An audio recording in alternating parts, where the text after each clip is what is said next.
Swiss challenge విధానంపై supreme court కొన్ని మార్గదర్శకాలు నిర్దేశించింది. అయితే ఏపీ సర్కార్ వాటిని ఏమాత్రం ఖాతరు చేయలేదు. స్విస్ ఛాలెంజ్పై సుప్రీంకోర్టు చెప్పిందేంటి, చంద్రబాబు సర్కార్ చేస్తున్నదేంటి?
ఉమ్మడి రాష్ట్రంలో CM Chandrababu Andhra Pradesh infrastructure development enabling 2001 చట్టాన్ని అమల్లోకి తెచ్చారు. ఈ చట్టాన్ని సింగపూర్ సంస్థల కోసం తానే సవరించారు.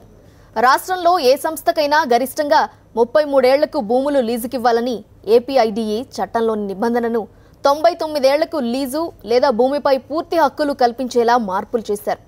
ఇక ఆ చట్టాన్ని అడ్డగోలుగా ఉల్లంఘించారు. ఏ ప్రాజెక్టులోనైనా ప్రభుత్వానికి కనిష్టంగా 51% వాటా ఉండాలి. అయితే సింగపూర్ సంస్థల కన్సార్టియం స్టార్టప్ ఏరియా ప్రాజెక్టులో రాష్ట్ర ప్రభుత్వానికి 50%, తనకు 50% ఉండేలా అక్టోబర్ 30, 2015న ప్రతిపాదించింది. కానీ గత జూలై 7న సింగపూర్ మంత్రి ఈశ్వరన్తో సీఎం నేరుగా చర్చలు జరిపాక ప్రాజెక్టులో రాష్ట్ర ప్రభుత్వ వాటా 48%కి పరిమితమైంది. సింగపూర్ సంస్థల కన్సార్టియం వాటా 52%కి పెరిగింది. ఈ మర్మమేమిటన్నది సీఎం చంద్రబాబుకే ఎరుక.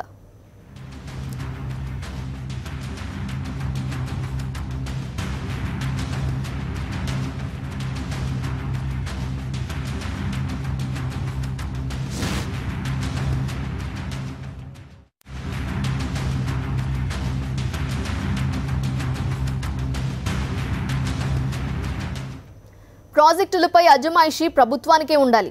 కానీ 6 డైరెక్టర్లతో ఏడీపీ పాలక మండలిని ఏర్పాటు చేయాలని సింగపూర్ సంస్థలు ప్రతిపాదించాయి. ఇందులో 4 సింగపూర్ సంస్థల ప్రతినిధులు, 2 ఆంధ్రప్రదేశ్ ప్రభుత్వ ప్రతినిధులు ఉంటారు. ఏడీపీ చైర్మన్గా తమ సంస్థలకు చెందిన డైరెక్టర్నే నియమించాలని కోరాయి. ఒక్కో డైరెక్టర్కు కనిష్టంగా 15% వాటా ఉంటుంది. ఏడాదికి 4 సార్లు బోర్డు సమావేశమవుతుంది. 12 నెలల పాటు ఒక డైరెక్టర్ బోర్డు సమావేశాలకు గైర్హాజరైతే ఆయన సభ్యత్వం రద్దవుతుంది. ఆ స్థానంలో మరొకరిని ఎంపిక చేస్తారు. ఒప్పందంలో అమల్లోకి వచ్చినప్పటి నుంచి 5 ఏళ్ల పాటు ఎవరూ వాటాలను విక్రయించకూడదు. ఆ తర్వాత కూడా ప్రైవేటు సంస్థ వాటా 26%కి తగ్గకూడదు. ఆంధ్రప్రదేశ్ ప్రభుత్వం తన వాటాలను విక్రయించాలని భావిస్తే తొలుత సింగపూర్ సంస్థలకే అవకాశం ఇవ్వాలి. సింగపూర్ సంస్థలు కొనేందుకు నిరాకరిస్తేనే ఇతరులకు విక్రయించాలి. వీటికి రాష్ట్ర ప్రభుత్వం అంగీకరించింది. దీన్ని బట్టి చూస్తే సింగపూర్కు ఏ స్థాయిలో రాష్ట్ర ప్రభుత్వం సాగిలపడిందో అర్థం చేసుకోవచ్చు. ప్రాజెక్టుల్లో ఏవైనా వివాదాలు తలెత్తితే హైకోర్టు న్యాయమూర్తి అధ్యక్షతన 2 నిపుణుల సభ్యులుగా నియమించిన కమిటీ వాటిని పరిష్కరిస్తుంది. అయితే సింగపూర్ కన్సార్టియం ఒత్తిళ్లకు తలొగ్గిన సర్కార్ స్టార్టప్ ఏరియా ప్రాజెక్టులో వివాదాల పరిష్కారానికి లండన్ కోర్టును వేదికగా ఎంచుకున్నారు.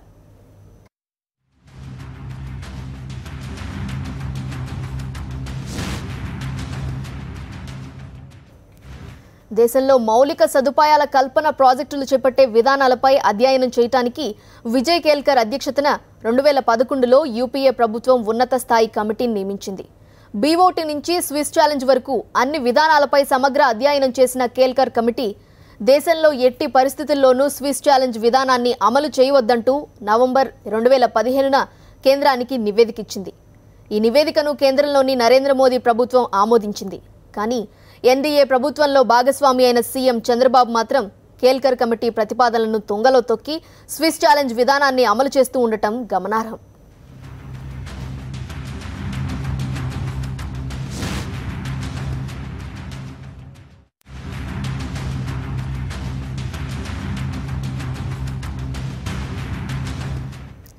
స్విస్ ఛాలెంజ్ పేరుతో ప్రభుత్వం సింగపూర్ కంపెనీలకు దోచిపెడుతోందని సిపిఎం విమర్శించింది.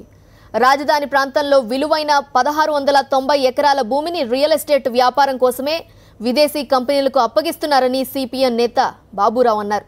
స్విస్ ఛాలెంజ్ విధానంపై ఒక పక్క హైకోర్టు, మరోపక్క మేధావులు, అధికారులు తీవ్ర అభ్యంతరం వ్యక్తం చేస్తున్న నేపథ్యంలో ప్రభుత్వం వెంటనే రద్దు చేసుకోవాలని ఆయన డిమాండ్ చేశారు. ఇప్పటికైనా ఈ విధానాన్ని రద్దు చేసి ఓపెన్ టెండర్ విధానానికి వెళ్లాలని బాబురావు సూచించారు. రాజధాని నిర్మాణానికి స్టార్టప్ ఏరియా పేరుతో 1690 ఎకరాల భూముల్ని విదేశీ కంపెనీలకు కట్టబెట్టడానికి స్విస్ ఛాలెంజ్ పద్ధతిలో రాష్ట్ర ప్రభుత్వం టెండర్లు పిలిచింది. దీని మీద హైకోర్టు తీవ్రమైనటువంటి అభ్యంతరాలు వ్యక్తం చేసింది.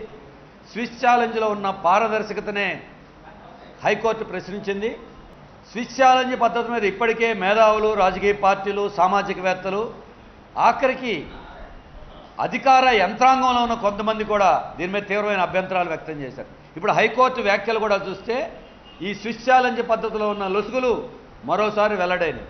ఈ నేపథ్యంలో ఇప్పటికైనా ప్రభుత్వం బుద్ధి తెచ్చుకుని ముఖ్యమంత్రి గారికి చిత్తశుద్ధి ఉంటే తక్షణమే ఈ స్విస్ ఛాలెంజ్ టెండర్ని రద్దు చేయాలి. ప్రభుత్వానికి చిత్తశుద్ధి ఉంటే ఓపెన్ బిడ్ సిస్టంలో టెండర్లు వెళ్ళండి, బహిరంగమైన టెండర్లు పిలవండి. అదే కాదు, అసలు ఈ స్విస్ ఛాలెంజ్లో పిలిచిన 1690 ఎకరాలు ఉద్దండరాయపాలెం, లింగాయపాలెం గ్రామాలకు సంబంధించి ఈరోజు చూస్తే స్టార్టప్ ఏరియాలో ఏమిటి దీనివల్ల రాష్ట్రానికి ప్రయోజనం, రాజధానికి ప్రయోజనం లేదు. మేము రాజధానికి వ్యతిరేకం కాదు. సింగపూర్ కంపెనీలకు ఇచ్చే 1690 ఎకరాలో ఒక్క భవనం మనకి నిర్మించి ఇవ్వరు. అసెంబ్లీ కట్టరు, సెక్రటరీ కట్టరు. ఈ స్టార్టప్ ఏరియా పరిధిలో గవర్నమెంట్ కోర్ బిల్డింగ్లు ఏవీ లేవు, అవన్నీ బయటే ఉంటాయి. అది మళ్ళీ మనమే నిర్మించుకోవాలి. మరి వాళ్ళు ఏం చేస్తారు? వాళ్ళు ప్లాట్లు వేసి రియల్ ఎస్టేట్ వ్యాపారం చేసుకుని డబ్బు గడిస్తారు, దాంట్లో మనకు వాటా ఇస్తారంట. ఎకరం కనీసంలో కనీసం 10 కోట్లు ఉంటుంది.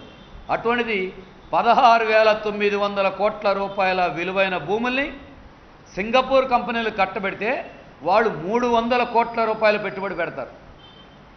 వాళ్ళు మనకు 42% వాటా ఇచ్చి వాళ్ళు 58% వాటా తీసుకుంటారు. మన భూములేంటి, దీని మీద వాళ్ళు వ్యాపారం చేయటం ఏంటి, విదేశీ కంపెనీలు మనకి వాటా ఇవ్వటం ఏంటి? ఇంతకంటే సిగ్గుమాలిన విషయం ఇంకోటి లేదు.